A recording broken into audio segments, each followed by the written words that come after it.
Who's ever heard of cutting the curb?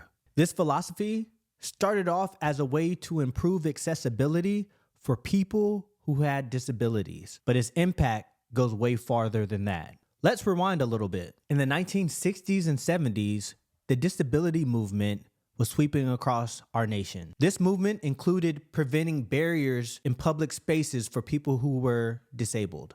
One of the most iconic symbols from this movement was to cut sidewalks in order to make it a slope, or cut the curb in order to make it easier for wheelchairs to access getting up on the curb. What started off as a way for us to get wheelchairs on the sidewalk a lot easier ended up benefiting us all. Just think about it. Parents with strollers, people who carried heavy luggage, and people carrying heavy groceries all benefited off the fact that the curb was cut. It proved to be a very profound and simple upgrade in life. This mindset is more than just about the physical infrastructure. It's about understanding that when we make space for people who are disadvantaged, it actually impacts everyone.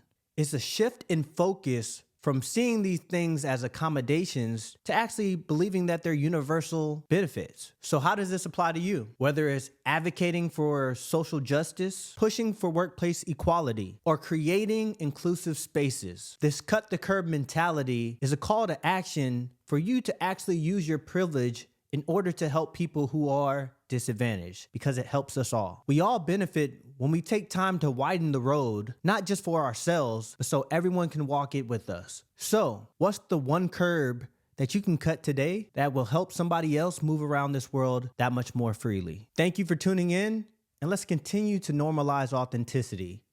I look forward to seeing you on the next episode of the Salad Bowl Podcast.